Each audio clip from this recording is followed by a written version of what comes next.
요한계시록 13장 16절 그가 모든 자 곧 작은 자나 큰 자나 부자나 가난한 자나 자유인이나 종들에게 그 오른손에나 이마에 표를 받게 하고 누구든지 이 표를 가진 자 외에는 매매를 못하게 하니 이 표는 곧 짐승의 이름이나 그 이름의 수라.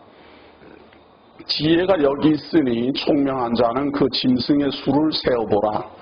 그것은 사람의 수니 그의 수는 666이니라. 오늘 하나님의 말씀 요한계시록 제17강입니다. 저 유명한 666에 대한 내용이 소개되고 있는 대목입니다. 전주에 갈 기회가 있었어요. 그 전주 무슨 한옥 마을이라는 데를 갔는데 어떤 여인인데 말이에요. 모인인데 목이 쉴 대로 다 쉬어가지고 목소리가 나오지도 않아요. 나오지도 않는데 큰 편말을 하나 들고 거기에다가 666 베리칩 짐승의 표 받지 마세요 이렇게 써가지고 이제 제가 봤을 때는 목소리도 나오지 않을 정도로 그동안 하도 소리를 질러갖고 목소리가 이렇게 하면서 참 그 지나가는 사람들에게 계속 그러는 건데요. 참 보기가 참 딱해가지고 제가 좀 말을 걸었어요. 말을 걸었는데 뭐 사실 대화가 좀 안 되죠. 그런 분들의 특징이 누구 말도 듣지 않고 자기 주장만 해야지 됩니다. 그래야만 그걸 할 수 있어요. 노방전도를 하는 사람들은 아무것도 신경 쓰지 말고 오직 그냥 자기가 할 말만 해야만 노방전도를 할 수 있거든요. 그 여인네도 그런 분이에요. 제가 말을 걸어도 제 말을 잘 이해를 못하고 그렇게 했죠. 근데 제가 물어봤어요. 아니 미안하지만 666 짐승의 표를 안 받으면 구원을 받습니까? 그러고 제가 물어봤어요. 이분이 지금 거기서 주장하는 거는 666만 받지 않으면 구원을 받을 것처럼 말을 하고 있어요. 이런 게 사람들의 그 집착이거든요. 짐승의 수 666을 받으면 구원을 못 받는다라는 이 참 성경의 요한계시록 이 기록 요거 아주 협소한 요 부분만 보고 666번 이 표만 안 받으면은 마치 구원을 받을 것처럼 착각을 하는 거죠. 왜냐하면 거기에만 막 집착을 하다 보니까. 그리고 사실상 저도 말이에요. 이거 666이라는 것을 지금 제가 이렇게 강론을 하고 있지만 맨 처음에 접근할 때는 어떻게 접근했는가 하면 제가 27살 이쯤이었어요. 그 책을 봤는데 짐승의 표 666 뭐 그래가지고 누가 기록했는지는 모르지만 뭐 하여튼 책이 나와 있어요.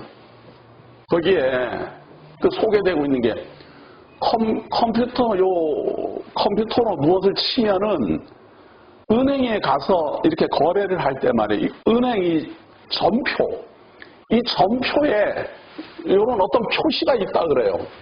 그 다음에 제가 은행에 가서 일부러 그 전표에 그런 게 있는가 봤는데 없더만 그 사람이 있다 그래요. 이 666을 뭐 이렇게 거꾸로 쓴 거래요.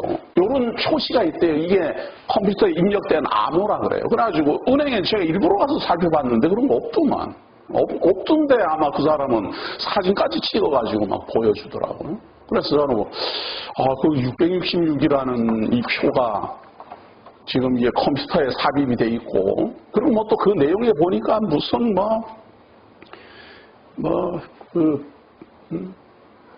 뭐 어느 거기에 무슨 뭐 모든 인류를 뭐 관리할 수 있는 컴퓨터가 있는데 그 컴퓨터의 별명이 짐승이랍니다. 뭐 짐승이라 그래갖고 그 컴퓨터 이름이 뭐 모든 사람들을 통치할 수 있고 그 컴퓨터를 통하지 않으면 아무것도 매매를 못하는 이런 것이 뭐 EU 어디 센터에 뭐 있다 뭐 이래가지고 또 소개해놨고 그 전부터 뭐 또 존재했지만 오맨이라는 영화가 있었어요. 1편, 2편, 저는 1, 2편 다 봤는데 거기다 보니까 오맨이라는 그 아이가 태어나면서부터 이렇게 머리에 막 이 숫자가 666이 새겨져 있어갖고 막 능력을 발휘하고 뭐 주변에 사람들이 죽고 막 이제 이런 이야기. 그러다가 베리칠이라는 이야기는 말이에요. 나오기 시작한 지 얼마 안 됐어요. 제가 적어도 이 666에 대해서 컴퓨터 칩이라는 말을 듣고 배울 때만 해도 베리 칩이라는 말은 없었어요. 그런데 한 언제부터인지 모르지만 그 베리 칩이라는 게 진짜 있거든요. 그 존재해요. 제가 얼마 전에 그 TV에서 소개하는 걸 봤습니다. 아주 자그마한 그 유리병 안에다가 뭐 이렇게 뭐를 넣고 인식을 시켜가지고 뭐 손이나 이런 피부에다가 이렇게 딱 인식을 시키면 우리가 지금 이거 카드 쓰잖아요. 카드 쓸 때 뭐 이렇게 넣고 빼고 이런 게 필요 없어요. 그냥 이거 하면 돼. 잊어버릴 일도 없고 여기 피부 속에 딱 심겨져 있으니까 잊어버릴 일도 없고 이걸로 뭐 들어가고 나가고 계산 다 되고 다 하더만요. 그게 이제 또 짐승의 표다. 이제 왜냐하면 컴퓨터하고 연결이 돼 있어가지고 무슨 컴퓨터에 뭐 숫자가 뭐 666이 뭐 뒤집어지고 뭐 어떡저떡 해갖고 그렇다. 그리고 이걸 하는 사람은요, 시종일관, 이걸 연구해서 강론하는 교회는 시종일관 이것만 해요. 요한계시록 이건 뭐 666 받으면 안 된다. 이것만 하고 앉아있어. 그래서 지금 이 참 많은 사람들에게 666이라는 것이 인식이 돼 있고 그래서 사람들이 666을 받으면 안 된다라는 생각을 많이 가지고 있는데요. 우리는 좀 시야를 좀 넓혀야지 됩니다. 짐승의 표를 받고 안 받고 이전에 말이에요. 지금 이 시대는 하나님을 안 믿는 사람들이 기하급수적으로 늘어나고 있습니다. 이대로 가면요, 짐승의 표하고 아무 상관없이 불신자들이 너무 많고 믿는 사람들은 정말 찾아보기 힘든 그런 시대가 도래할 겁니다. 이미 벌써 우리는 느낌으로 받고 있잖아요. 아직도 교회 다니나 뭐 이제 이런 말이 유행을 하는 정도예요. 그래서 지금 나이가 60, 70대 된 분들은요 대부분 한때 교회 다녔었어요. 지금은 교회 안 다니는데 한때는 교회 다녔던 사람들이 60, 70대에 굉장히 많습니다. 근데 지금 30, 40대는요 아예 교회도 안 다녀본 사람들이 더 많습니다. 10대는 아예 평생토록 이제 교회 안 갈 겁니다. 그러니까 하나님을 뭐 짐승의 표는 그만두고 짐승의 표를 받니 안 받니는 그만두고 하나님을 안 믿는 사회적 분위기가 예수 그리스도로 말미암아 구원하는 이 구원의 복음이 전혀 먹혀 들어가지 않는 그런 세대가 지금 우리들 눈앞에 펼쳐져 있어요. 이런 시기에 믿지도 않는 사람한테 짐승의 표를 뭐 받으면 지옥에 간다. 그런 말은 무엇 알아요? 어차피 믿지도 않는데. 오히려 이 짐승의 표에 대해서 너무 집착해서 자꾸만 강조하면요. 누가 상처를 입고 누가 힘들어지는가 하면 예수 믿는 사람들이 힘들어져요. 예수를 믿음으로 구원에 이르고 예수를 믿음으로 말미암아 하나님의 성도가 되고 예수를 믿음으로 교회의 일원으로서 내가 하나님의 성도로서 참 그 믿음 간직하고 하나님 앞에 가기를 꿈꾸던 사람들이 더럽 겁이 나요. 내가 예수를 믿지만 이 짐승의 표를 받으면 구원을 못 받는가? 그럼 구원에서 탈락되겠네? 이렇게 두려움이 심겨진다 그 말이에요. 아니 세상 천지에 예수 그리스도의 보혈의 공로보다도 666의 표가 더 힘이 강한 줄 알아요. 보혈의 공로는 과거, 현재, 미래의 모든 죄를 사하는 능력이 있어요. 그 능력이 어떻게 짐승의 표만도 못하겠느냐 그 말이에요. 짐승의 표를 받든지 말든지. 그래서 우리 하나님 믿는 사람들은요 분명히 알고 계셔야 돼요. 짐승의 표는 안 받았어요. 짐승의 표는 절대 안 받았어요. 뭐 베리십이든지 뭐든지 그건 나중 문제고 일단은 짐승의 표는 내가 안 받았어요. 근데 예수는 안 믿어요. 심판 받습니다. 그건 분명하지 않아요? 그건 분명하잖아요. 예수를 믿음으로 말미암아 구원에 이를 수 없어요. 믿음이 없는 사람이니까. 베리십은 안 받았는데. 자, 그런데 예수는 믿어요. 예수 보혈의 공로로 과거 현재 모든 죄를 사함받았다라는 확실한 믿음을 내가 가지고 있어요. 근데 짐승의 표를 받았어요. 제가 보장할게요. 구원 받습니다. 그러면 짐승의 표보다 보혈의 공로가 힘이 없는 게 아니에요. 얼마든지 무너뜨리고 얼마든지 그거랑 상관없이 짐승의 표보다도 더 심한 살인죄를 지어도 구원함에 이르게 하는 게 보혈의 공로예요. 세상 천지의 모든 죄를 사하는 권세가 보혈의 공로인데 그게 십자가의 지혜인데 무슨 짐승의 표를 받는지 안 받는지 그거 가지고 뭐 매매를 하는지 못하는지 그거 하고 구원 못 받는다고 걱정하지 마시라 그 말이에요. 그럼 이 짐승의 표는 누가 받습니까? 안 믿는 사람이 받는 거예요. 안 믿는 사람이. 본래 안 믿고 생명책에 이름이 기록되어 있지 않고 본래 부택자들이 이걸 받는 거예요. 그냥 다 이거 안 받아도 심판 받을 거예요. 그분들은. 짐승의 표를 받든지 안 받든지 예수 안 믿기 때문에 다 심판 받을 건데 짐승의 표를 받아서 더욱 확실히 심판 받는다라는 증거만 받을 뿐이에요. 우리 주 예수 그리스도가 우리를 구원에 이르게 하시고 우리를 책임지시는데 그 무슨 짐승의 표에 대해서 그렇게 두려움이 있어요. 그러니까 알지도 못하면서 함부로 이야기해가지고 성도들 겁주지 마시고 그리고 또 그렇게 주장하는 사람 따라가면 무슨 짐승의 표를 안 받는 비결이나 있을까 해갖고 속지 마시고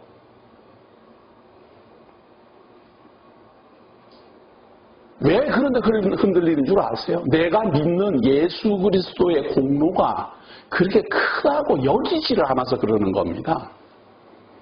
나를 구원하신 보혈의 공로가 얼마나 대단한 능력이고 모든 것을 이기고 남는 능력이라는 걸 믿는 믿음이 약하기 때문에 그런 거에 불안함이 생기는 거다 그 말이에요. 그러니까 불안하시거든 예수를 더욱 믿기 위하여 예수라는 분이 어떤 분인가, 이분이 어떻게 예언되어 있고 무엇을 이루었으며 무엇을 예언했는지 확인하는 지혜가 필요하다라는 사실입니다. 자, 지난주 이어서 우리는 잘 생각해 보는데 이 13장에는요 어떻게 소개를 하고 있는가 하면 일단 용이 소개되고 있습니다. 용이 짐승에게 권세를 주었어요. 용이 짐승, 붉은 용이 짐승에게 권세를 주었어요. 이 짐승은 10왕이 존재하고 3왕이 한꺼번에 빠지고 작은 11번째 왕이 등장을 해요. 그렇게 해서 제가 이 짐승이 로마 제국에 국한되어 있는 역사적 사실을 증거해 드렸어요. 그리고 이 짐승은 옥타비아누스라는 제왕으로 정점을 찍었어요. 정확하게 정점을 찍었어요. 이 로마 제국은 공화국 로마와 제정 로마와 이렇게 두 개로 나눕니다. 그런데 이 제왕이라는 말은 제정 로마의 첫 번째 왕이다. 그 사람이 아우구스도라고도 칭해지고 본명은 옥타비아누스고, 그리고 로마 제국이 멸망할 때까지 가이사 칭해지는 율리우스 카이사르의 후계자예요. 그리고 다니엘서가 예언한 그대로 네 번째 제국의 네 번째 나라에서 등장하는 왕 중 왕입니다. 이 사람은 아주 지혜롭고 현명한 제왕으로 군림하고 알려져 있지만 하나님을 믿지 않고 하나님을 부정하고 예수 그리스도에 대해서는 알지도 못하는 사람입니다. 우습게 여기는 사람. 이런 사람이 또 작은 짐승에게 권세를 주었어요. 그래서 이 작은 짐승, 한때, 두때, 반때 유대 나라를 통치하는 헤롯 가문의 이 작은 짐승, 이 헤롯에게 권세를 주어서 헤롯 당파라는 게 만들어졌어요. 이 헤롯이 유대 나라를 통치하는 겁니다. 그런데 통치할 때 어떻게 통치하는가 하면 이 작은 짐승은 꼭 이 짐승에게 경배하도록 해요. 제왕을 섬기도록 해요. 제왕을. 왜? 자기에게 권세를 주었으니까 이 옥타비아누스를 섬기도록 하고 모든 권세를 이 짐승에게 부여받은 대로 행하는 그 권세를 행하는데 그 행하는 권세 중에 하나가 뭔가 하면 자 15절 봅니다. 13장 15절 그가 권세를 받아 그 짐승의 우상에게 생기를 주어 그 짐승 우상이라는 말은 요 짐승이에요. 요 제왕의 짐승. 요 우상이에요. 만들어진 거다 그 말이에요. 그러니까 우리가 보면은 어떤 고대 무슨 영화나 무슨 사진 로마 제국 제왕의 사진 이렇게 보면 말이에요. 젊은 사람이 실오락이 하나도 걸치지 않고 화살을 이렇게 쫙 당기는 모습이 있어요. 젊은 사람이 이렇게 화살을 쏘려고 이렇게 쫙 당기고 있는 거 있어요. 제가 그 사진을 보여드리면 참 좋았는데 아직 그런 걸 못해요. 그 사람이 옥타비아누스예요. 그 사람은 절대로 가장 젊고 가장 멋있을 때의 그 모습 외에는 절대 보여주지 않았어요. 그래서 모든 사람들의 머릿속에는 이 제왕은 항상 그렇게 젊고 용맹하고 가장 몸이 탄탄한 그 시기에 제왕으로만 머릿속에 인식시켜져 있어요. 그리고 그 제왕을 신처럼 받들었어요. 그걸 우상이라 그래, 그걸. 헤롯도 마찬가지예요. 그 중에 한 명이. 자, 우상으로 말하게 하고 또 짐승의 우상에게 경배하지 않으냐 하는 자는 몇이든지 다 죽이게 하더라. 대적이에요. 이 짐승, 로마 제국의 짐승 제왕을 섬기지 않는다라는 말은 요 헤롯이 봤을 때는 대적자예요. 역적이에요, 역적. 몇이든지 다 죽이는 거예요. 역적을 놔두는 왕이 없지요. 헤롯을 부정해도 역적이지만 이 로마 제국의 제왕을 부정해도 역적이에요. 헤롯은 유대인의 왕이지만 이 로마 제국의 제왕은 더 큰 그때 당시에 전 세계를 통일한 왕이니까 말이죠. 자, 그러면서 그 대표적으로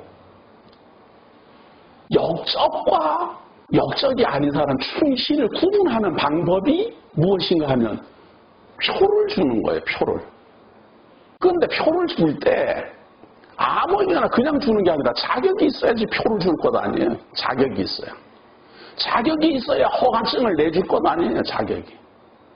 그러니까 그런 허가증을 내주는, 허락을 해주는 그런 표를 받게 해요.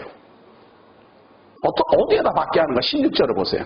그가 모든 자, 곧 작은 자나 큰 자나 부자나 가난한 자나 자유인이나 종들에게 그 오른손이나 이마에 표를 받게 하고, 오른손이나 이마에 표를 받게 하고, 이 말 때문에 이마에다 이렇게 새긴다, 이렇게 생각을 하는 거예요. 피고 속에다 새긴다, 이렇게 생각을 하는 거예요. 그런데 현대인들이나 그런 생각을 해요. 현대에 와서나 지금 이 피부 속에다가 무엇을 집어넣을 수 있고 보이지 않는 어떤 표식을 요 살갗에다가 표시할 수 있고 이런 기술이 있다라는 걸 인식하는 19세기 후반부 사람들이나 그렇게 생각해요. 그러니까 이게 선입견이라는 게 그렇게 무서운 거예요. 이 성경 보기도 전에 우리는 이미 과학이 발달하면서 뭐 차후에는 어떤 시대가 벌어질 것이고 뭐 문명이 어떻게 발달하고 무슨 일이 일어날 것이고 이런 말을 미리 배우잖아요. 성경을 보기 전에 미리 다 배워요. 그냥 머릿속에서 저는 충분히 가능하다고 봐요. 그 베리칩 제가 안 봐도 지금 과학이 발달하면 이 피부에다가 뭐 인식시키고 문신 새기듯이 뭐 하는 거 얼마든지 할 수 있다고 생각해요. 그리고 문신은 이렇게 표시가 딱 나지만 아무 표시도 없이 아무도 표시도 없는데 딱 이렇게 찍으면은 그 나와 있는 그 숫자가 쫙 찍힐 수 있도록 한다는 것 지금 저도 그렇지 뭐래 하면 되겠네 하고 간단하게 생각해요. 그러나 19세기 때 사람한테만 그렇게 말을 해도 표를 받게 한다 이렇게 말하면은 피부에다가 문신을 새기나 이렇게 생각합니다.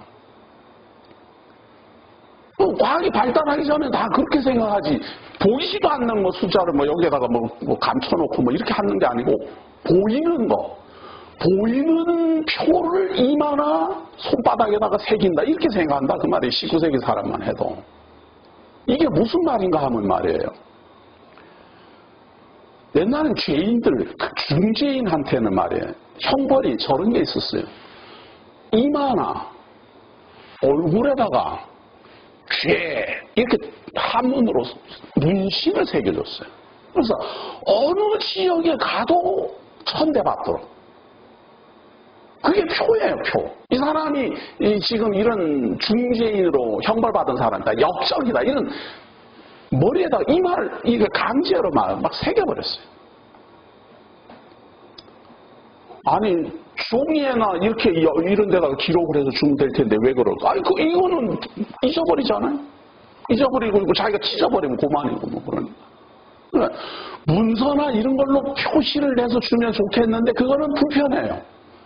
그리고 분실할 우려도 있고. 그러니까 분실하지도 않고 얼마든지 쉽게 보여줄 수 있는 방법, 자기 신분을 드러내 보여줄 수 있는 방법은 표시를 해주는 겁니다.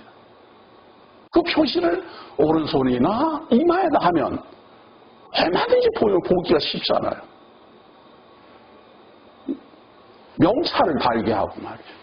우리가 유대인들 보면 다윗의 별을 전부 다 여기다가 만들어갖고 붙이도록 했잖아요. 독일인들이. 독일 사람들이 유대인 표시로 노란 다윗의 별을 다 만들어서 붙이도록 했어요. 왜? 멀리서 보더라도 유대인인 줄 알게 하려고. 그러니까 사람을 구분하는 거예요. 무슨 구분? 제왕을 섬기는 사람이냐 아니냐 그거예요. 제왕을 하나님으로 신으로 섬기느냐 아니면 다른 신을 섬기느냐 하는 걸 표시하게 하는 방법 그게 표예요. 누구든지 이 표를 가진 자 외에는 매매를 못하게 하니 이것도 뭐 굉장히 어려운 말인 줄 알아요. 이 매매를 못하게 한다는 말은 지금 우리들이 생각하는 것처럼 생각을 하면 말이에요. 세금 안 내고 장사 못하지 않아요. 그건 불법이잖아요. 네? 그리고 지금은 뭐 그것이 그렇게 강화되지 않았지만 말이에요. 제가 어릴 때는 말이에요. 막걸리 있잖아요. 막걸리 집에서 담그는 막걸리 집에서 만약에 그 막걸리 술을 담그면요. 그거 밀주라 그래갖고 걸렸어요. 그 술은 꼭 술도가 허가받은 데서만 술을 만들었어요. 그래서 고대 시대부터 우리나라의 각 가정집마다 그냥 그 항아리 안방에다 놔두고 그 만들던 그 술은요. 불법으로 다 잡혀 들어갔어요. 벌금 내고 다. 쉽게 말해서 허락을 받고 장사하느냐, 허락 못 받고 장사하느냐, 그거 아니에요. 그러니까 이 표가 없는 사람은 허가를 안 내주는 거예요. 다시 말해서 짐승을 부정하는 사람에게는 허가를 안 내주는 거예요. 표를 안 주는 거예요. 당신은 장사도 못한다. 살 수도 없다. 이렇게 말해요. 왜? 당신은 예수 믿지 않냐? 당신은 하나님 믿지 않냐? 그럼 하나님한테 가서 달라 그래라. 맞아. 이런 이야기죠. 제왕을 믿어야 이 아우구스도를 믿을 때 표를 주는 거예요. 아우구스도를 믿습니다. 아우구스도가 나의 메시아입니다. 아우구스도가 왕중 왕이십니다. 아우구스도가 하나님의 아들입니다. 신령한 자입니다. 메시아입니다. 그렇게 믿으면 허락하고 사든지 팔든지 장사를 하든지 뭐든지 다 허락해주고 부정하면 안 주고 죽이는데요. 그거를 우상을 섬기지 않으면 죽이기까지야. 몇이든지 다 죽이는데 허락을 내주겠습니까? 그래? 당연히 안 내주시죠. 그러니까 허락을 받으려면 당신은 아우구스도를 하나님의 신의 아들이라고 믿습니까? 이렇게 물어봤을 때 예, 그래야지 허락이 떨어진다 그 말이에요. 나는 신의 아들이라고 안 믿습니다. 그러면 죽는다 그 말이에요. 예수님에게 말이에요. 헤롯 당파 사람들이 와가지고 예수님에게 질문합니다. 우리가 세금을 내는 것이 옳습니까? 그럽니까? 이게 바로 짐승의 표거든요. 이 세금은 이때 당시 예수님에게 물을 때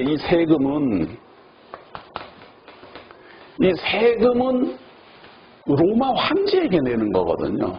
세금을 매기는 권세가 이 헤롯이 매기지만 헤롯 당파 사람들이 세금을 매기고 세금을 거두어 들이지만 그 권세는 짐승에게서 받은 권세잖아요. 그렇기 때문에 이 헤롯이 세금을 거두어 드릴 때 예를 들어서 1억을 거두어 드리면 5천만 원은 로마로 보내야 돼요. 그 식민지 국가에서는 당연한 거예요.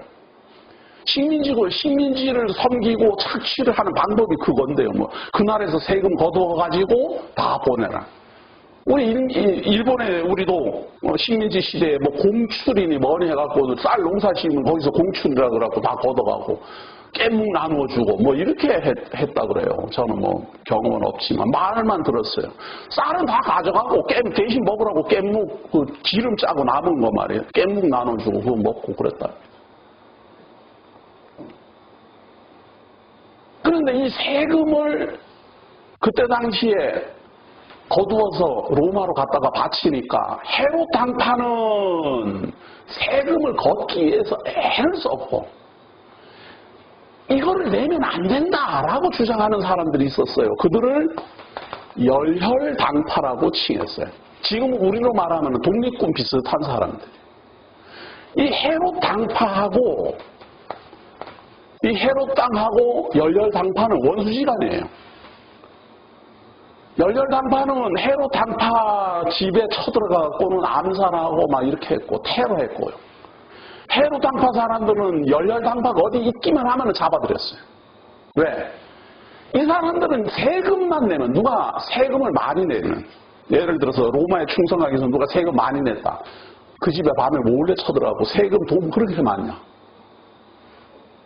너는 하나님을 안 믿고 여호와를 안 믿고 헤롯이 성기라고 하는 이 아우구스도를 믿느냐? 그럼 암살하고 말이죠. 그리고 자기네들만 암살하는 정도가 아니라 백성들에게도 누구명이 세금 거부 운동을 벌였어요. 그래서 예수님에게 우리가 세금 내는 것이 옳습니까? 그럽니까? 이렇게 말을 했을 때 예수님은 세금을 내라 라고 말하면은 열혈당파에게 공격당하고 내지 말라 그러면 헤롯 당파에게 공격당합니다. 그때 예수님은 가이사의 것은 가이사에게, 가이사의 것은 가이사에게 할 때 그 가이사가 바로 이거예요. 이 로마 제왕이에요. 그것이 가이사의 것이냐? 그럼 가이사에게 내라. 그것이 하나님의 것이냐? 하나님께로 내라. 이게 무슨 말인가 하면 본인이 내가 가진 것이 하나님의 것이라고 생각하면 하나님께 내고, 내가 로마 제왕에게 받았다라고 생각이 들거든 제왕에게 내라. 네가 알아서 내라 이 말이에요. 얼마나 지혜로운 말입니까? 예수님은 열혈당파에게도 공격을 받지 않고 헤롯당파에게도 공격받지 않고 당신이 판단하는 대로 해라. 이렇게 넘겨버렸어요. 그만큼 세금이라는 것은 중요한 문제예요. 자, 그런데 헤롯 당파 사람들, 요 지금 작은 짐승이 헤롯이니까 말이에요. 헤롯 당파 사람들이 세금 안 내는 사람한테 무엇이든지 허가를 주겠어요? 안 주겠어요? 아무것도 매매 못하게 합니다. 세금 안 내면. 그런데 열혈당파가 겁이 나가지고 헤롯 당파에게 또 세금도 못 내기도 하지만 만약에 헤롯 당파에게 세금을 내면은 열혈당파에게 공격받습니다. 또 안 내면 헤롯 당파에게 공격받습니다. 정말 힘든 시기였습니다. 그것이 바로 짐승의 표입니다. 자, 그 소개가 나오잖아요. 자, 누구든지 이 표를 가진 자 외에는 매매를 못하게 하니 이 표는 짐승의 이름이나 그 이름의 수라. 이것 때문에 사람들이 참 또 헷갈려 해요. 짐승의 이름이나 이름의 수다 이렇게 말을 하니까 이 선입견이 어떻게 되어 있는가 하면요. 이름에 그대로 봅니다. 그 짐승의 이름이나 그 이름의 수라 이렇게 말을 하니까 제가 이름이 이렇게 됐다면 하나, 둘, 셋 이렇게 이름의 수라고 생각을 하는 거예요.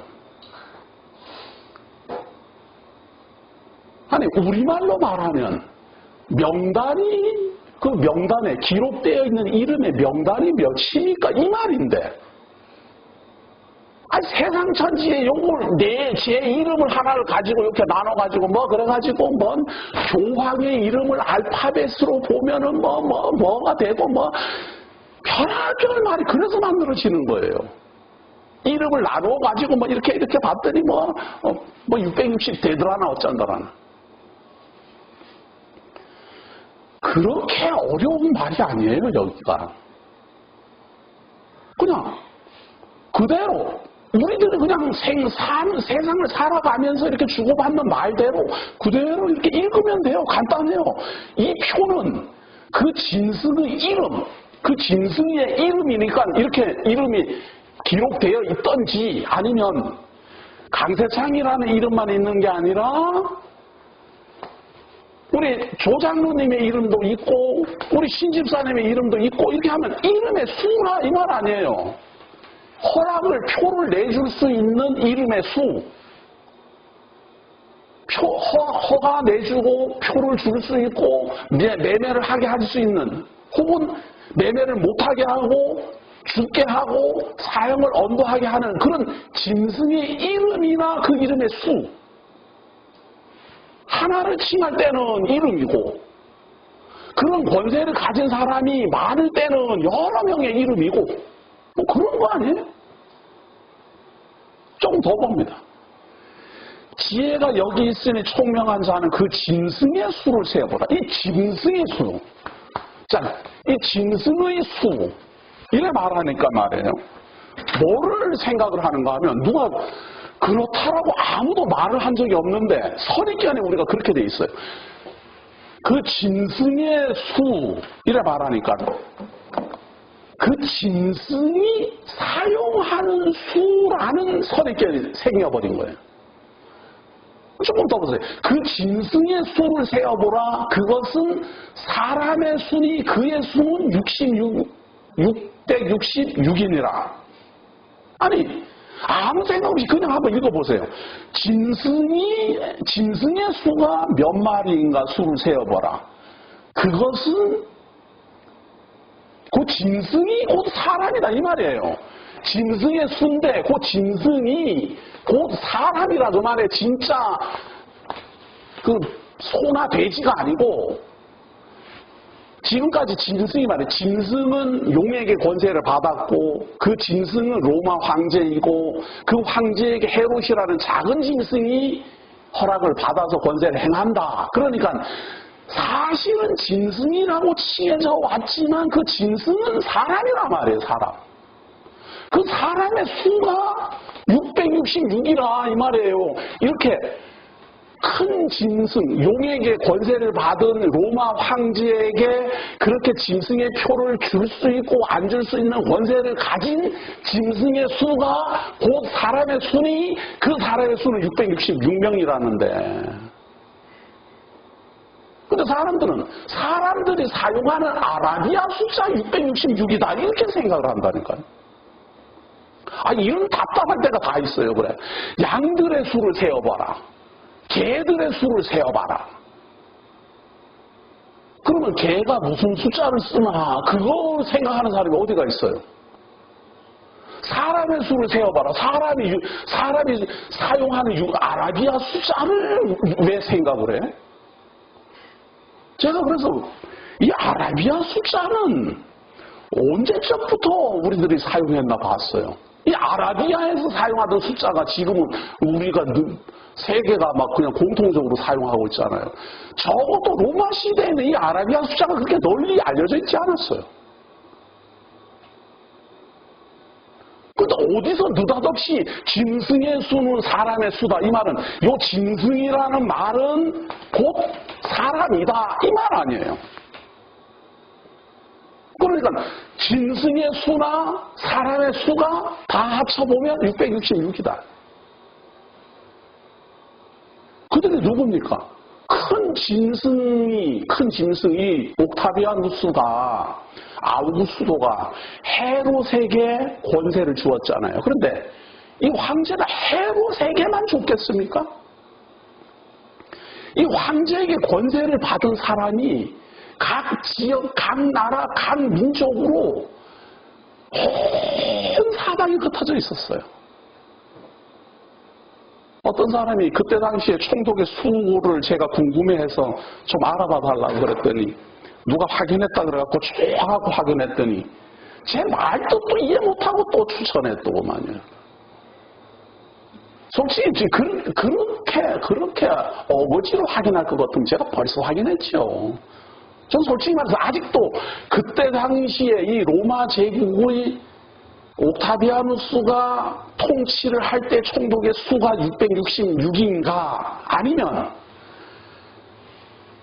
옥타비아누스 때부터 시작해서 콘스탄틴 황제가 등장할 때까지 총독의 수가 666인가 그걸 궁금해해요.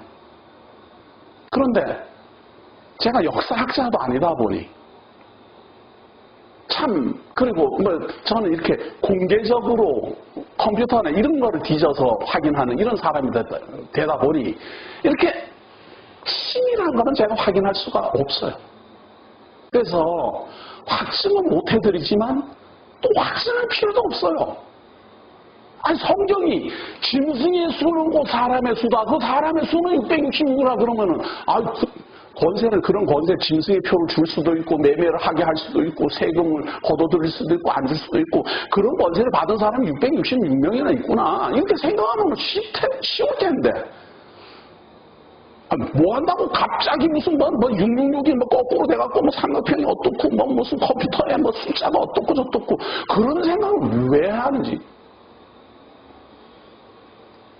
그런 게 바로 미혹이에요. 그게 뭐가 뭔지 모르게 만들어버렸잖아요. 그래가지고 오히려 지금은 예수 그리스도의 보혈의 공로보다도 짐승의 수가 더 무서운 게 돼버렸어요. 지금. 예수를 믿는데 짐승의 표를 받으면 마치 구원에서 탈락할 것처럼 그렇게 인식시켜버렸다 그 말이에요. 제가 또 한 번 말씀드릴게요. 예수 안 믿고 짐승의 표를 안 받아도 지옥 갑니다. 네? 또 예수는 믿는데 지옥에 이 짐승의 표를 만약에 받으면 그 예수 그리스도의 보혈의 공로가 짐승의 표를 능히 이기고도 남습니다. 또 세 번째, 이 짐승의 표는 생명책에 이름이 기록되지 않은, 그리고 믿지 아니하는, 그리고 심판받기로 작정된 자들이 받는 표입니다. 그것이 과거이든 현재이든 미래이든 말이에요. 그리고 적어도 성경에서 말하고 있는 이 짐승의 표는 사람의 숫자다라는 겁니다. 사람의 수로 하는데 왜 자꾸 딴 소리를 해요, 딴 소리. 근데 제가 여기서 열을 안 올릴 수가 없는 게, 암만 이렇게 말해도 이 선입견이 안 뽑히는가 봐요.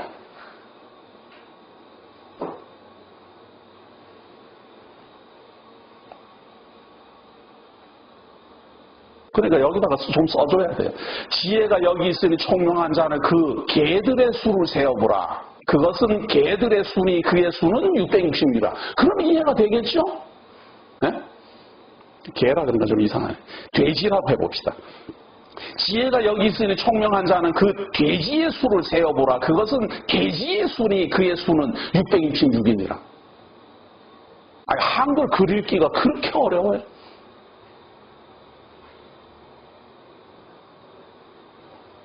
저는 허무해요. 그런데 사실은.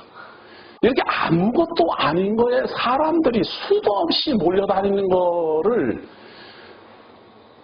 이런 너무도 당연한, 그냥 이렇게 읽으면 그냥 뭐 당연히 서로 우리가 교감해야 될 글 읽기가 왜 이렇게 부연 설명을 해야 되고, 그걸 뒤집어야 되고, 또 제가 이렇게 말을 해도 제 말 들으면서 그럼 그 말이 맞네 이러다가 또 무슨 컴퓨터니 어쩌니 저쩌니 그러면 그게 또 맞나? 또 이게 또 가요 또.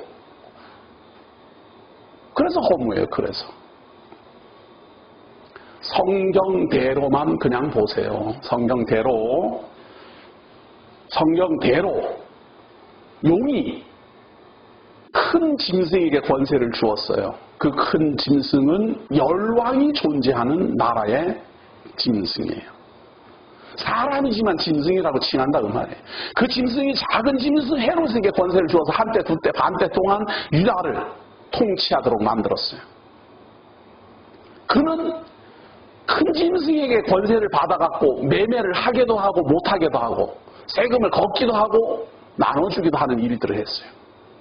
만약에 거부하면 역적으로 취급당해서 몇시들이 다 죽였어요. 근데 그런 일을 행하는 사람은 헤롯만 해당되는 게 아니라 각 나라, 각 민족이 로마 제국의 통치에 있으면서 모두 다 로마 제왕의 이름으로 이런 권세를 행했어요. 그러니까 지혜 있는 사람이라면 그 총독의 수가 그때 당시 사람이든지 혹은 로마 제국사에 걸쳐서 콘스탄틴 황제가 국교로 기독교를 인정할 그때까지인지는 저는 확신을 못하겠지만 적어도 그런 권세를 누리고 그런 허가증을 보낼 수 있는 사람은 666명이 충분하다라는 사실입니다. 그리고 총독은 자기의 이름으로 허락하지 않았어요. 항상 아우구스도의 이름으로 빌라도가 허락한다 이렇게 합니다. 누구나 그렇게 돼 있어요. 모든 문서는 그렇게 돼 있어요. 황제의 이름으로 이렇게 되게 돼 있지 내가 허락한다 이게 없어요. 그런 권세를 부여받아서 내가 허락한다 이 말이에요. 우리도 그러잖아요. 성부와 성자 성령의 이름으로 세를 주노라. 내가 세를 준다는 말이 없잖아요. 하나님의 이름으로 준다 그거 아니에요. 우리가 그런 권세다라는 사실입니다. 힘 안 줘도 될 때에다가 이렇게 힘을 줘야지 되는 제 참 처지가 안타깝다라고 생각을 하면서 한 번 더 읽어봅니다. 지혜가 여기 있으니 총명한 자는 그 고래의 수를 세어보라. 그것은 고래의 수니 그의 수는 666입니다. 아유 이렇게 해도 이해가 안 되면 저는 방법이 없어요. 방법이. 자, 그 다음에 이걸로만 끝나는 게 아니에요. 확실한 증거가 제시돼요. 14장에. 짐승의 표에 대해서. 자, 한번 봅니다. 이 짐승의 표를 받지 않고 구원받은 사람들이 증거되고 있어요. 14장 1절. 또 내가 보니 보라 어린 양이 시온산에 섰고, 그러니까 지금 양쪽에서 지금 이 일이 벌어지고 있는 거예요. 한쪽에서는 짐승의 표를 안 받는 사람은 몇이든지 다 죽이고 짐승의 표를만 받은 사람만 이제 살고 그렇게 하고 있는데, 또 한편에서는 어린 양이 시온산에 섰고 그와 함께 14만 4천이 서 있는데 그들의 이마에는 어린 양의 이름과 그 아버지의 이름을 쓴 것이 있더라. 짐승의 이름하고 대비되잖아요. 지금 이 사람들은 어린 양 우리 주 예수 그리스도의 이름, 하나님의 이름을 쓴 것이 있어요. 어디에? 이마에. 이게 인침받았다라는 뜻이거든요. 이게 이마에다가 뭐 베리칩을 신고 뭐 이마에다 문신을 새기고 그런 게 아니고, 우리가 예수를 그리스도를 믿었다, 믿는 사람들에게 인을 쳤다라는 말이 이마에 새겼다 이런 말이에요. 이렇게 도장을 찍었다 그 말이잖아요. 근데 그 도장의 이름이 뭔가 하면 예수 그리스도의 이름, 그 아버지의 이름, 짐승하고 딱 대비가 되잖아요. 어떤 사람은 짐승의 이름, 어떤 사람은 예수 그리스도의 이름. 우리는 예수 그리스도의 이름이 새겨진 사람들이죠. 아니, 이렇게 쉽게 성경이 참 구분을 딱 잘 해놨구만. 그걸 가지고 완전 헷갈리게 해놔가지고 말이죠. 그러니까 짐승의 이름이 아닌 하나님의 이름, 우리 주 예수 그리스도의 이름을 이마에 받은 인친 사람들이 14만 4천 명이에요. 근데 이 14만 4천은 누군가? 내가 하늘에서 나는 소리를 들으니 많은 물소리와도 같고 큰 우레소리와도 같은데, 내가 들은 소리는 검은 고 타는 자들이 그 검은 고를 타는 것 같더라. 그들이 보좌과 내 생물과 장로들 앞에서 새 노래를 부르니 땅에서 송양함을 받은 14만 4천 밖에는 능히 이 노래를 배울 자가 없더라. 이 14만 4천은 땅에서 죄사함을 받은 사람들이에요. 이마에 하나님의 이름이 새겨진 사람, 우리 주 예수 그리스도의 이름이 새겨진 사람이에요. 14만 4천 명. 이들은 새 노래를 불러요. 찬송가라는 걸 불러요. 구약시대와 신약시대의 가장 교회의 큰 변화, 새 노래가 등장했어요. 초대교회부터 찬송이라는 말이 사용됐어요. 그 전까지는 그냥 찬송이라는 게 별도로 있는 게 아니고 시처럼, 그리고 이 히브리어의 음유를 따라서 그냥 이 글 자체가 찬송이었어요. 그런데 그 다음부터는, 초대교회부터는 기도하고 찬송하고 이게 생겨났어요. 그러니까 이 14만 4천 명은 바로 이 초대교회의 구원함을 입은 사람들이다. 4절 보세요. 이 사람들은 여자와 더불어 더럽히지 아니하고 순결한 자라. 어린 양이 어디로 인도하든지 따라가는 자며 사랑 가운데서 속량함을 받아 처음 익은 열매로. 그러니까 처음 예수 그리스도로 말미암아 속량함을 받은 사람들이에요. 하나님과 어린 양에게 속한 자들이 그 입에 거짓말이 없고 흠이 없는 자들이더라. 이 거짓말이 없고 흠이 없는 자들이더라 하는 이런 말도, 사람들은 거짓말은 한 번도 한 적이 없다 이런 말로 또 오해를 해요. 여기서 말하고 있는 거짓말이 없다는 말은, 나는 거짓말은 한 번도 안 해서 이런 말이 아니고 죄가 죄인입니다 라고 솔직하게 말했다 그 말이에요. 제가 거짓말 수도 없이 한 죄인입니다 이렇게 하나님 앞에 고백한 사람들이 있다 그 말이에요. 근데 반대로 거짓말을 한 번도 안 했고 흠이 없다. 그럼 의인이지요. 그럼 예수를 뭐하러 믿어요? 거짓말도 안 하고 흠도 없고 하늘으로 부끄러운 게 하나도 없으면 예수를 뭐하러 입어요? 속량함을 뭐하러 받아요? 속량함을. 이 속량이라는 말은 죄 속량함인데, 죄가 없는데 뭔 속량함을 받아요? 제가 알려드릴게요. 거짓말 한 번도 안 했고 죄는 하나도 지은 적 없고 하늘으로 부끄러움이 하나도 없는 사람은 예수 안 믿어도 천국 갑니다. 그 속량함 받을 것도 없잖아요. 뭐 본래 깨끗한데 그냥 깨끗한 대로 그냥 입성하면 되죠. 절대 지옥 안 가니까 걱정하지 마시고 교회도 다니지 마시고 연보도 하지 마시고 실컷 놀다가. 예수는 누가 믿는가? 저 같은 사람. 예수 안 믿으면 속량함 받을 길이 없는 사람. 다 아무리 돌아봐도 제 주제에는 뭐 지옥 갈 게 뻔해요. 이거는 그냥 뻔해요. 확연히 보이는데요, 뭐 그냥. 그래서 나 좀 살려달라고.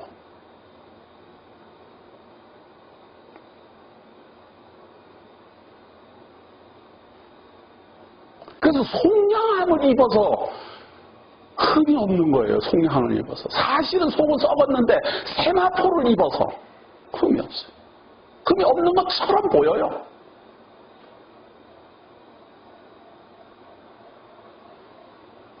그런데 그런 사람들이 이미 벌써 과거에 짐승의 표를 줄 때 14만 4천 명이 있었다 그 말이에요. 이 14만 4천 명은 뭡니까? 앞에서 미리 다 말했잖아요. 무슨 지파에서 몇 명, 무슨 지파에서 몇 명 다 해서 모두 합치면 14만 4천 명이에요. 그들의 숫자가 미리 다 나왔잖아 이미. 그런데 이 14만 4천 명을 지금 2018년도 지금 대한민국에서 무슨 파 나눠가지고 14만 4천 명 거기에 들어가야 된다고 헌금을 내고 그냥 쫓아다니고 몰려다니고 잘난 척하고 정말 참 어떻게 생각하면 참 불쌍하고 어떻게 생각하면 어이가 없고 말이죠. 아니 성경이 지금 이 14만 4천 명이 이미 첫 열매로 속량을 받아가지고 지금 하나님 나라에서 찬송을 부르고 있다는데 지금 14만 4천 명이 들어가야 된다고 난리치는 그 사람들은 뭘까 말이죠. 그 사람들은 이 성경이 안 믿어지는 거예요. 안 믿어지는 거예요. 왜 그런 생각을 할까? 이게 미래에 일어날 걸로 인식이 돼서 그래요. 시제. 미래에 이렇게 될 거라고 정말 사단이 말이에요. 정말로 대단해요. 모든 사람들로 하여금 이 요한계시록을 과거, 현재, 미래로 보게 안 하고 전부 현재부터 미래로 보도록 했어요. 성공했어요. 아주 성공했어요. 그러다 보니 14만 4천 명이 나중에 이제 14만 첫 열매로 구원을 얻을 거라는 거예요. 그래서 그 첫 열매에 들어가야 된다라고 난리를 펴는 거예요. 아니 우리 주 예수 그리스도가 오시고 부활을 하시고 오순절날 성령이 임하고 거기에 사도들이 장로들이 예루살렘에서 그들을 직접 가르치고 하루에 3천 명이 회개하고 그분들은 다 어디로 가는 것 같아요? 네? 또 지금은 이렇게 좋은 환경 속에 살고 있지만 초대교회 이후 약 300여 년 동안 예수 믿기만 하면 전부 다 불에 태워 죽이고 십자가에 달아 죽이고 목 자르고 그래서 지하로 땅굴을 파고 살다가 죽어간 그 수많은 사람들은 어떻게 된 것 같아요? 지금부터 미래에 우리가 첫 열매가 만약 될 것 같으면 그러면 예수 그리스도로부터 지금까지 2000년 넘는 동안 수많은 예수를 그리스도로 믿다가 죽은 그 사람들은 다 어디로 갔다는 거예요 지금.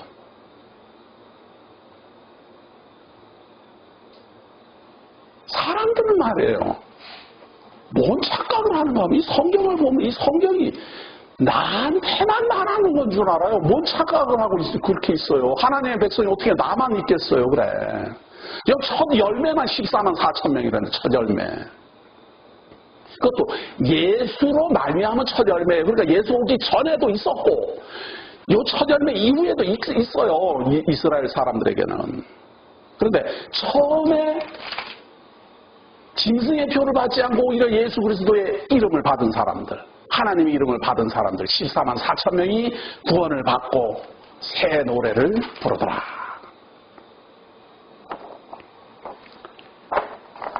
자, 그런데 이 요한계시록에만 보면은 말이에요. 우리가 좀 부족해요. 그래서 제가 예를 들어놨어요.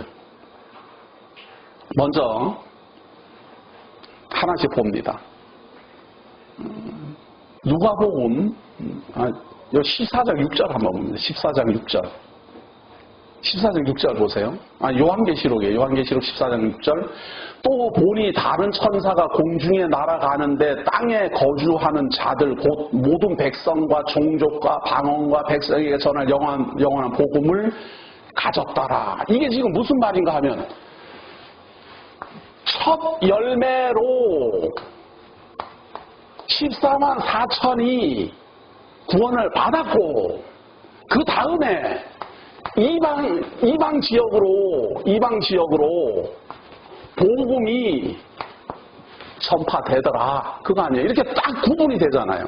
다른 천사가, 이 말은 1장에서는 첫 열매로 구원 얻은 성도, 2장에서는 이방 지역으로 이제 복음이 전파되는 소식.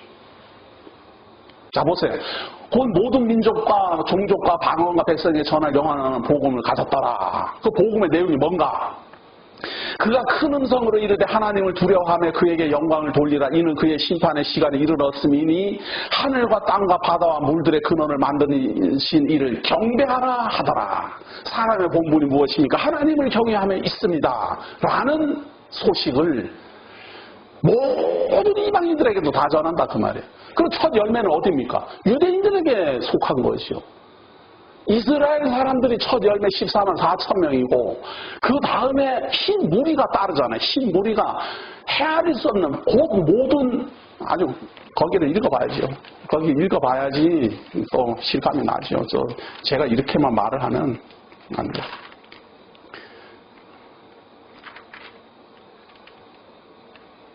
요한복음 요한계시록 7장 13절. 앞에는 14만 4천 명 다 했죠. 13절부터 봅니다. 장로 중 하나가 응답하여 나에게 이르되 이 흰옷 입은 자들이 누구며 또 어디서 왔느냐. 내가 말하기를 내 주여 당신이 아시나이다 하니 그가 나에게 이르되 이는 큰 환난에서 나오는 자들이 어린 양의 피에 그 옷을 씻어 희게 하였느라. 송영함을 받은 사람들인데 그러므로 그들이 하나님의 보좌 앞에 있고 또 그의 성전에서 밤낮 하나님을 섬김에 보좌에 앉으시니가 그들 위에 장막을 치시리니 그들이 다시는 줄이지도 아니하며 목마르지도 아니하고 해나 아무 뜨거운 기운을 상하지도 아니하리니.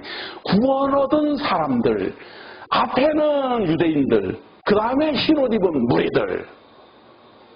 여기에 이것을 지금 요 앞에서 말하는 요 7장까지의 내용이 대략이라고 제가 설명했어요. 대략. 그 대략 설명된 내용이 지금 요 14장에서 다시 자세하게 설명되고 있는 거예요. 14만 4천 명 구원 얻고 그 다음에 모든 이방 족속에게 복음이 전파돼서 하나님을 믿게 하고 거예요. 자, 여기까지 이제 확인을 했으면 이사야서로 봅니다. 이사야서. 사실은 예수님도 이것을 인용을 해서 설명을 했어요. 인용을 해서 설명했는데 우리는 그냥 그 인용된 본문을 바로 봅니다. 구약에 이사야서 42장 1절입니다.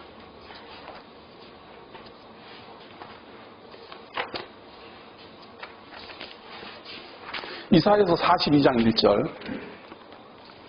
내가 붙드는 나의 종 내 마음에 기뻐하는 자 곧 내가 택한 사람을 보라. 내가 나의 영을 그에게 주었은즉 그가 이방의 정의를 베풀리라. 그가 외치지 아니하며 목소리를 높이지 아니하며 그 소리를 거리에 들리게 하지 아니하며 상한 갈대를 꺾지 아니하며 꺼져가는 등불을 끄지 아니하고 진실로 정의를 시행할 것이며 그는 쇠하지 아니하며 낙담하지 아니하고 세상에 정의를 세우게 이르리니 섬들이 그 교훈을 앙망하리라. 참 이방인에게 복음이 전파될 것을 예수님이 오기도 전에 벌써 720년 전에 예언을 지금 하고 있어요. 그리고 모든 땅에 행하는 자들에게 영을 주시는 하나님께서 그 교훈을 이제 앙망하게 돼요. 그런데 5절에 한번 봅니다. 하늘을 창조하여 펴시고 땅과 그 소산을 내시며 땅 위의 백성에게 호흡을 주시며 땅에 행하는 자에게 영을 주시는 하나님 여호와께서 이같이 말씀하시되. 지금 우리가 읽었던 계시록과 지금 같잖아요. 지금 내용이. 또 나 여호와가 의로 너를 불렀은즉 내가 너를 손을 잡아 너를 보호하며 너를 세워 백성의 언약과 이방의 빛이 되게 하리니 내가 눈먼 자들의 눈을 밝히며 갇힌 자를 감옥에서 이끌어내며 흑암에 앉은 자를 감방에서 나오게 하리라. 나는 여호와이니 이는 내 이름이라. 나는 내 영광을 다른 자에게 내 찬송을 우상에게 주지 아니하리라. 보라 전에 예언한 일이 이미 이루어졌느니라. 이제 내가 새 일을 알리노라. 그 일이 시작되기 전에라도 너희에게 이르노라. 미리 다 말한다 그 말이죠. 이루어지기도 전에 이방인에게 복음이 전파되고 그들이 새 찬송을 부르게 되고 송양함을 잊게 되고 미리 다 말했다고 말해요. 그 미리 말한 것을 지금 요한계시록은 종합적으로 설명해 나가고 있는 거예요. 초대교회 첫 열매로 14만 4천 명 구원 얻었고 그 뒤를 따르는 흰 무리가 이방 복음이 전파되어 갖고 구원을 얻는데 그 사람들이 모두 다 하나님을 경외해요. 그러나 우리가 예수를 그리스도로 믿는다라는 말은 말이에요. 하나님을 경외한다라는 말입니다. 자, 그 다음에 14장 8, 이제 요한계시록 14장 8절로 갑니다. 여기 중요한 내용이 이제 나오기 때문에 여기까지 조금 가야 됩니다. 14장 8절, 요한계시록 14장 8절 봅니다. 자, 또 다른 천사 곧 둘째가 그 뒤를 따라 말하되 무너졌도다 큰 성 바벨론이여 모든 나라에서 그의 음행으로 말미암아 진노의 포도주를 먹이던 자로다 하더라. 아니, 갑작스럽게 말이에요. 복음이 첫 열매로 14만 4천의 구원에 이르르고 이방의 복음이 전파된다. 그리고 하나님을 경외한다. 그러더니 갑작스럽게 하는 말이 또 큰 성 바벨론이 무너진다. 무너졌다. 이런 말이에요. 무너진다가 아니라 무너졌다. 그래요. 이 큰 성 바벨론은 무엇일까? 그리고 이 바벨론 성은 또 나오거든요. 자, 그런데 여기서 먼저 정리해야 될 것이 있어요.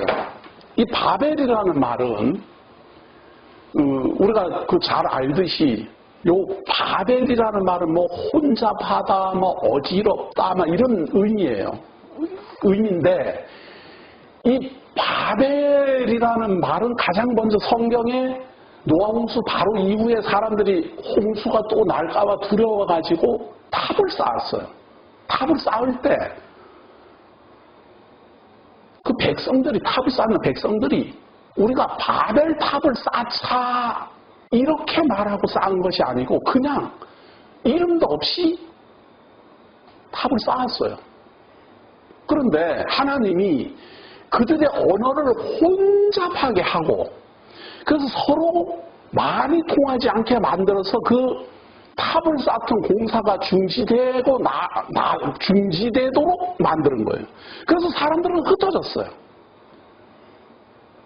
그러고 난 다음에 바로 그 공사하다가 중지된 그 탑을 바벨탑이라 칭했어요. 이게 무슨 말인가 하면 탑의 이름이 먼저가 아니고 그 후에 나타난 사건을 보고 혼잡한 일이 벌어져서 이 탑이 중지됐다라는 의미로 바벨탑이다 칭한다 그 말이에요. 마찬가지로 지금 제가 읽어드린 요 14장 8절에 또 다른 천사 곧 둘째가 그 뒤를 따라 말하되 무너졌도다 큰 성 바벨론이여 할 때 이 바벨론 큰 성 바벨론은 무엇일까? 워낙 큰 성인데 무너졌어요.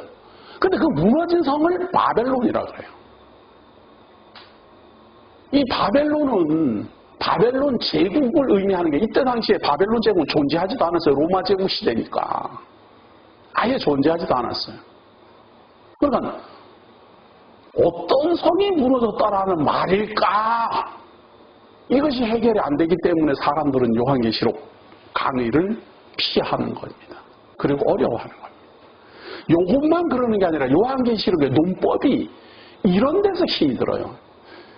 사실은 666 이런 거는 힘든 게 아니에요. 그거는 선입견이 잘못 박혀서 그런 거고 해석할 때 어려움이 바로 그거예요. 아니 갑자기 무슨 큰 성 바벨론이 여기 왜 갑자기 나오냐 말이죠. 문맥상 지금 맞지를 않는데 첫 열매로 14만 4천 명이 구원 얻었고 이방인에게 복음이 전파될 것이다. 그런데 큰 성이 무너졌다. 경진 식사 후에 18강에서부터 밝혀보도록 하겠습니다. 기대하겠습니다. 하나님 우리를 사랑하시고 지금까지 인도하여 주셔서 하나님의 말씀을 쉬지 않고 증거하게 하셨으니 고맙습니다.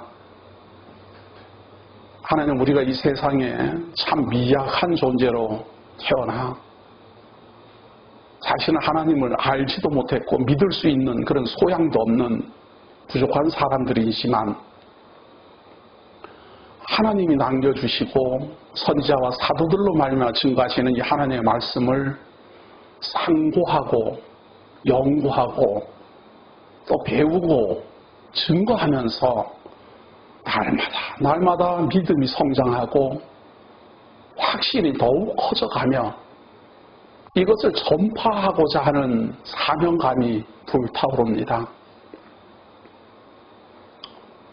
세상에 태어나 먹고 살고 풍요로움을 누리고 영광과 권세를 누리고자 하는 마음보다도 이 하나님의 말씀을 바르게 전파해서 구원 얻기로 택함을 입은 하나님의 성도들에게는 반드시 전해지게 하고 싶습니다. 또 전해지도록 최선을 다하고 또 연구하고 증거합니다. 하나님이 귀하게 여기시는 성도들 들을 귀를 주시고 보는 눈을 주시고 성령의 감동으로 지혜롭게 하셔서 누구라도 깨닫고 믿고 죄사함을 받으며 구원에 이르도록 인도하여 주옵소서. 오늘도 증거된 하나님의 말씀이 무슨 말인지 성경을 모르는 하나님의 성도들에게 무슨 말인지 이해가 되고 해석이 되고 또한 입을 벌려 말할 수 있는 증거가 되기를 원하오며 예수님 이름으로 기도드립니다.